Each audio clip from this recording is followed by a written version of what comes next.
at AModelWho'sRead. Happy November, everybody. I hope you all had a safe and spooky Halloween. And man, looking back, like October sure did happen. I need today's October wrap-up to just be fun and chill because October, I was everywhere. I was here, I was there, I was on stage, I was at an event, I was in Toronto, then I was in an event and in Toronto, then I was at a graveyard, then I was in a graveyard in Toronto, and then I was in so many bookstores, and I also got a tattoo like 2 days ago. There's some hellebores. They're still under the plastic wrap. So along with work and travel and getting stabbed for 3 consecutive hours, you could say I've been through a lot this month. And I also somehow managed to read 8 books while doing all of that. I read some paranormal stuff, I read some nonfiction, I read some incredibly Wattpad-coded romance novels. We're gonna talk vampires, we're gonna talk fairies, we're gonna talk about some kinky history. I read books on planes, on trains, and in graveyards, and I wouldn't have it any other way. So if you still have some freak left in you from Halloween, buckle up because you're gonna need it. Without further ado, grab a drink, grab a snack, and buckle in, and let's go over the 8 books that I managed to read in October. Well, I think we first gotta talk about the book that literally made me fly hundreds of miles to go and get it,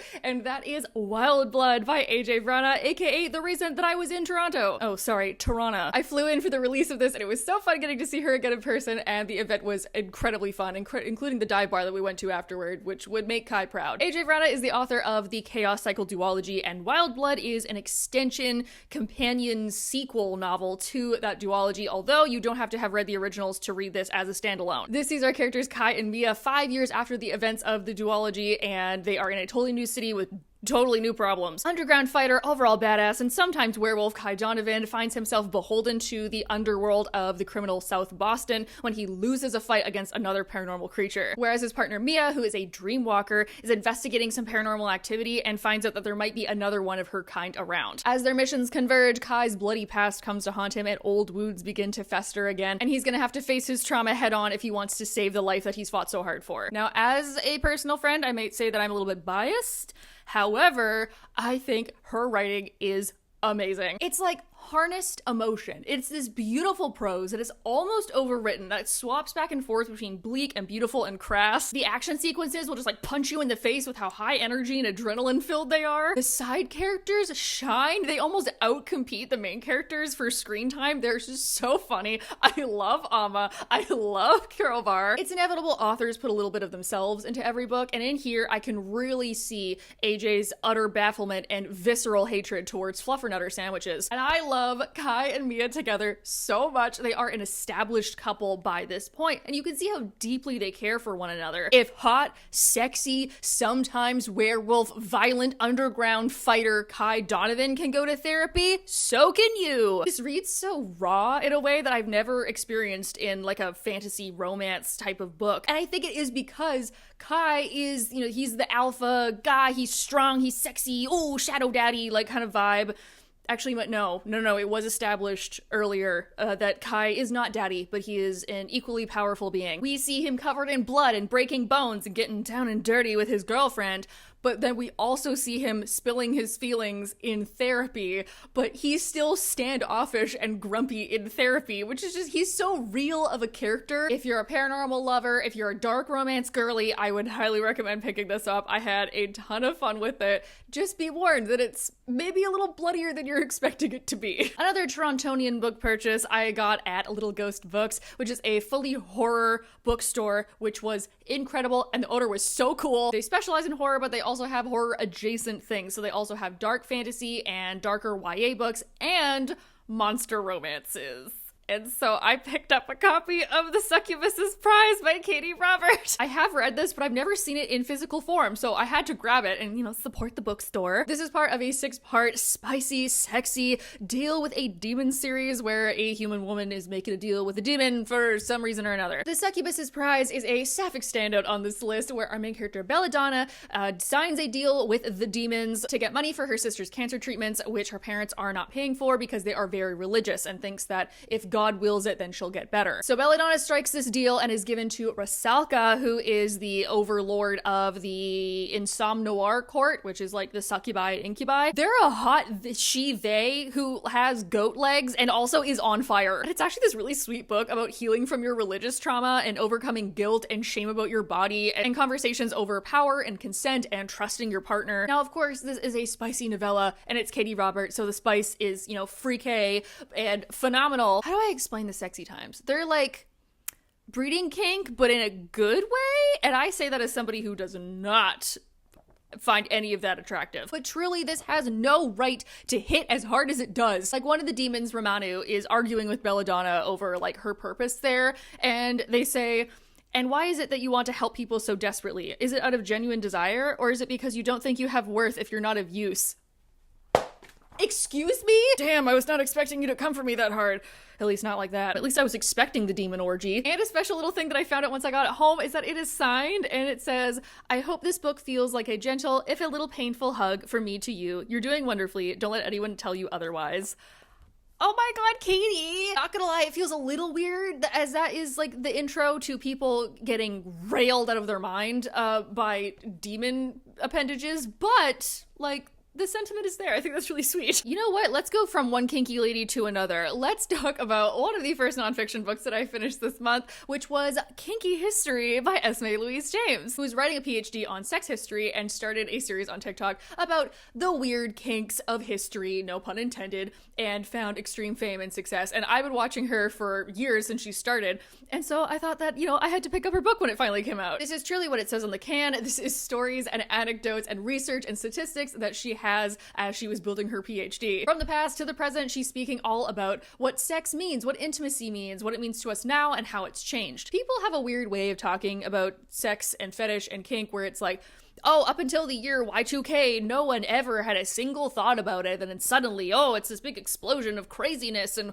foot stuff, when it's like, if you look throughout history, people have always been weird. The history of erotic art has been around a lot longer than 50 Shades of Grey. She talks about how in the 1500s there was a set of engravings released called the 16 Pleasures that are so bawdy that we would even consider them obscene today. The 1814 painting, The Dream of the Fisherman's Wife, is traced as the origin of modern day Japanese mentai. And the sudden explosion, no pun intended, of Pornhub searches when the first lockdown happened. James Joyce's dirty letters show that he was writing a lot more than Ulysses in his time, and Albert Einstein was totally for extramarital relations. There was a trend in Victorian England for whipping and caning, so much so that flagellation became known as the English vice, and one of the most prominent people in society was Teresa Berkeley, who owned Berkeley House, which was a brothel that specifically catered to that clientele. And in the 17 and 1800s, a lot of political comics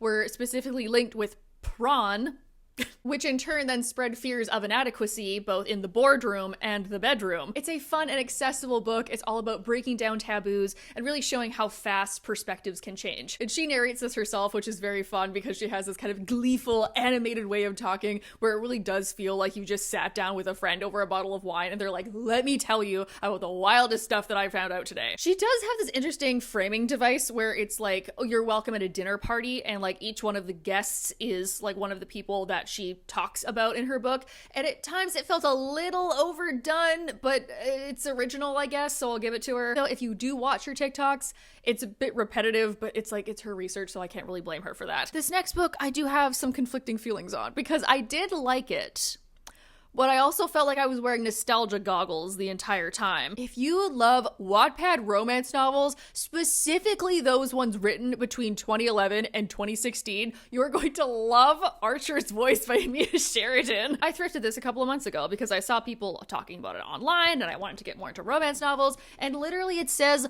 one of the top 100 romance novels on Goodreads of all time. And when I read that, I was like, I bet. And you know what? If I had read this in 2016, I probably would have agreed with them. But reading it in 2024, I have a lot of questions. Mostly, is this what straight people dating is like? Look, it's been a while for me, okay? I have a girlfriend, I'm out of practice, I'm only half straight. A contemporary new adult romance where after an accident that claimed her father's life, Bree runs away to a small town in Maine to kind of start over and forget her past. And while she's there dealing with the trauma of this accident, she meets and becomes friends with and falls in love with Archer, who is a town recluse who, due to an accident when he was younger, is now completely mute. And as Bree is unraveling the secrets of the town, which all somehow have to lead back back to Archer's family. They are falling in love and finding out how to heal from their traumas together. At its core, this is an incredibly sweet book. It is all about grief and healing trauma together with somebody else, finding someone that speaks your language. It is a hurt comfort like you would not believe. And because Archer can't speak out loud, the two of them use sign language to communicate. So most of this book is sign language, which I love. I thought that was so great. And I really appreciate that once we get into a relationship, we have really long, in-depth discussions on long-term compatibility and what it means to be in a relationship and how to support the other person. And I'm like, wow, damn, okay. Also, ACAB. Now, when I say it gives Wattpad energy, it's because our main character is just so 2010 main character. Like, people will just monologue at her about their problems. Very conveniently, may I add. The side characters are all flat one-note stereotypes. Like, we have the kindly grandmother neighbor figure. We have the bitchy older boss business lady who runs the town. We have the party girlfriend. They only need one personality trait, don't you know? And something very specific that I find is hilarious, that I think one more edit could have really done this book well, is that our main character showers and changes her clothes almost every single time she's on page. Like, I counted in one day she had 3 showers and changed her clothes 4 times. Girl, what is your water bill? My god. And I don't want to spoil the ending, but the final third of this book was so Wattpad, and I'm not going to tell you anything else about it. But you know what? Hey, if this is your boat, float in it. It was sweet, it was healing, it was romantic. I don't know if it deserves one of the top 100 romance books of all time, but I'll allow it. The next read on this list is a book that I was running around in graveyards for, and that was The Hollow and the Haunted by Camila Raids. I was part of the blog tour for this, and so I was sent a copy by Titan, and I mean, look how beautiful that is. Come on. A YA paranormal romance that is an ode to the Raven Boys, Cemetery Boys, and practical magic, where 2 boys from rival psychic families have to work together after a premonition shows one of them is going to die. Miles comes from a long line of psychics and knows that he will take over the family business once he graduates, even though he hasn't come out to his parents, and his whole family is kind of falling apart due to a death of an uncle. One day he starts having visions of this unfamiliar boy that he finds out is Gabriel Hawthorne, aka the son of the rival psychic family in town. And when Gabriel shows up at Miles' school and confronts him about this because he's also been having strange dreams about him, the two of them form an alliance to try and figure out who's trying to kill Gabriel and maybe how to stop it. But also, hey, maybe we're gonna fall in love just a little bit. This was full of artful descriptions and great dialogue. Like, this is really good writing for a debut. I'm very impressed. We get to talk about everyday magic and how grief manifests differently in different people and how you feel not being ready to come out to your family. Now, Miles' psychic power is that he's an empath, but instead of it being cheesy, it was actually this really insightful look into being a people pleaser and feeling responsible for the emotions of those around you and what it means to grow up in an emotionally unstable household. I honestly didn't like Gabriel very much until maybe the halfway point. I know he's stereotypically supposed to be like, ooh, he's the moody bad boy who like doesn't let you in on his emotions, but I was like, come on, bro, you gotta give me something. You gotta give me something to work with. Although I do deeply relate to his love for sweater vests and extreme hatred for high school PE. But I really loved Miles, and I really loved Charlie. I love the whole family and friends dynamic in this book, and I did eventually grow to like Gabriel against the first impression. And also, 2/3 of the way through, this book goes from 0 to 60 and we get wild. Like, up until that point, it's been like, ooh, slightly spooky little witchy YA novel, and then suddenly it's like spirit possession, house that wants to kill you, demon dogs. I actually quite liked the ending because it's all about family curses and, like, again, spooky houses, which I love, but I felt like it didn't quite match the energy of the first half. But maybe that will make itself up in the duology. So yeah, I liked it. Queer, witchy, slow burn enemies to lovers, ghosts. It was fun. New camera battery, new tea, same face grease. Let's keep going. Actually, I have 3 books left, and 2 of them are my top favorites of the month. So let's talk about The Outlier. Let's talk about the other nonfiction book that I read this month. I listened to it on audio, and that is The Art of Magical Overthinking by Amanda Montal, the host of the Sounds Like a Cult podcast. I'm a big fan of Sounds Like a Cult, and so I thought I'd give this a shot. And this book pitches itself as a delicious blend of cultural criticism and personal narrative that explores our cognitive biases and the power, disadvantages of highlights of magical thinking. Manifesting, or like the sunk cost fallacy, or the halo effect, parasocial relationships, and confirmation bias. How wanting and needing that deep connection with somebody can really be twisted, and how that manifests in celebrity worship, or joining a multi-level marketing scheme, or accidentally joining a cult. Especially like things that are not cults but sound like cults. So like the cult of Taylor Swift fandom, or the cult of Stanley Cups, or the cult of Disney adults. And Amanda talks about how in this over-consumerist, loneliness, epidemic, go, go, go type of world, where we're strained for connection and we want to think that the things that we do matter in the world, that we're engaging in behaviors that can be harmless to harmful, where we go past the boundaries of science and physics and just get kind of weird, and how something that can start off as well-meaning can go down the conspiracy rabbit hole. Now, unfortunately, I have to say I didn't like this book very much. It was fine, but considering that her podcast is so dynamic and energetic and had so much, this didn't really have any deep dive qualities to it, and it wasn't as fun. It felt a little one note, but I haven't read her other book, Cultish, so maybe that one's better. If anything, I just recommend listening to the podcast instead. I've said it before, and I'll say it again. I'm an absolute slut when it comes to Fae lore. I absolutely have a thing for pointed ears and weird, corrupted nature magic, and if you're a freak like me, you're absolutely gonna love this next one. If you took the Hunger Games, the Cruel Prince, and the Throne of Glass series, and you threw them in a blender with some Welsh folklore, you would get The Wild Huntress by Emily Lloyd-Jones, and that is a smoothie that I enjoyed.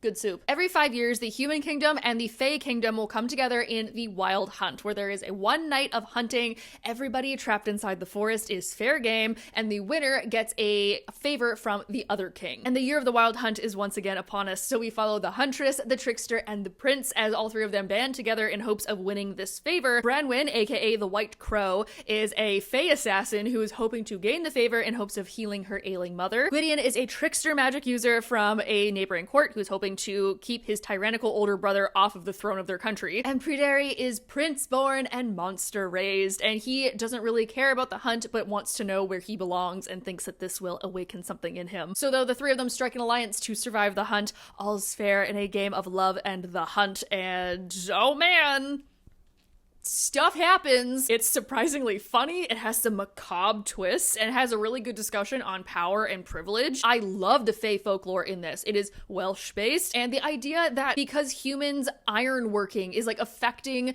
the streams, it's affecting the areas, so it's affecting the ground and the forest, so the Fae are being driven out and so are becoming more aggressive and more dangerous. Branwen is fierce and a bit feral, but incredibly caring. Pryderi has a monster under his skin and yet is so kind and gentle. I really, really loved him. And Gwydion, I mean, for being a trickster, I actually appreciate how honest he is. And also, gay panic, very relatable. He also has a disability. He has a hand brace because in this world, the more magic you do, the more it takes from you. And so because he has power over life and plants, it slowly like takes some of his life every time he uses it. Hands down, paws down, Palug the cat is the best character. Because she was gifted / cursed as a child, Branwen has one eye that can see magic, and she says that she can't tell if Palug is actually like a monster because all cats have a little magic in them, and the entire series he's just there all the time, and all the Fae are like a little bit afraid of him. He may have killed 100 knights in a cave.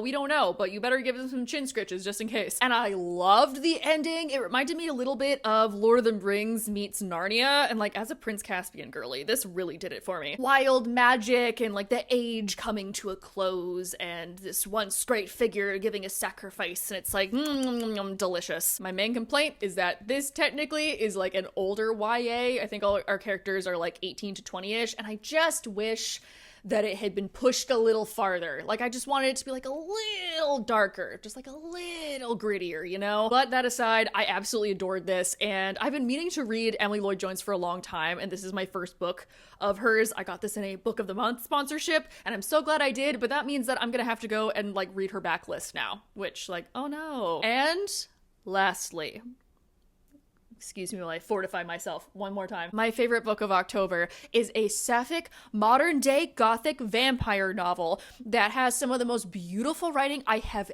ever experienced and made me cry on a plane. It's Lucy Undying by Kiersten White. Lucy is one of the original brides of Dracula, and so we follow two different people but three different timelines. We follow Lucy in the 1890s when she is 19 and Dracula first finds her. We follow her in a therapy session in modern day, and we follow Iris, who is living in modern day, who is the daughter of a wellness cult leader whose mother just died, and she has recently inherited the house that Lucy grew up in. Ooh, what's the connection there? You'll have to find out. So we get sapphic gothic vampires, but also MLM wellness cults in Utah. This book is utterly bananas, and it dug itself, it's a permanent grave in my deep, dark, black rotted heart. It's beautiful. I love that she incorporates some older vampiric myths, but she gives them rational explanations, at least most of them. So she'll be like, oh, this is why vampires need to drink blood. This is why they need to sleep in their own grave dirt. But also they can turn into moonlight sometimes. I'm like, don't worry about it. I really like Lucy and Iris's parallels of having abusive mothers and feeling like they're not in control of their own lives and living under this stifling expectations. And this book does something that I usually don't like, and that is that it holds back a lot of backstory and kind of just like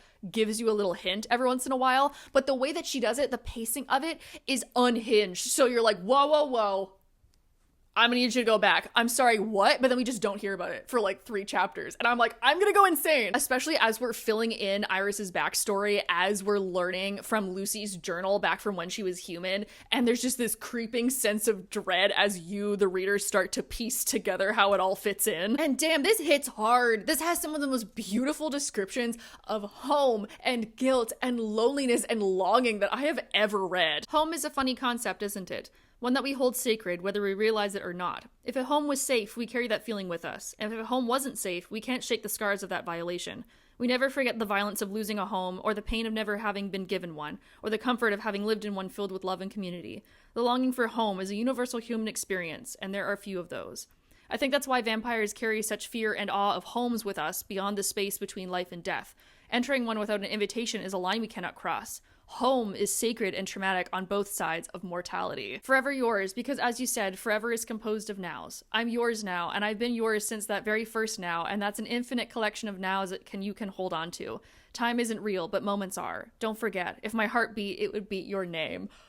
Oh my god, do you see why I cried on a plane? This did remind me of the writing from Starling House by Alex E. Harrow, which is another one of my favorite books, because it swaps back and forth between that melancholy, lyrical writing, and then also the raw and gritty realness of real life will just kind of smack you in the face every once in a while. On the DL, this might be my favorite vampire novel I've read this year, okay? Don't tell the others. And with that, that is that on that. Ooh, this video took me way longer than I thought it was going to, and I am sleepy. Thank you all for joining me this evening as we went over the magic, the mayhem, and the macabre that was my October reading wrap-up. I've read so many things this year that I've wanted to read, and yet I still have so many things that I definitely want to get to before 2025.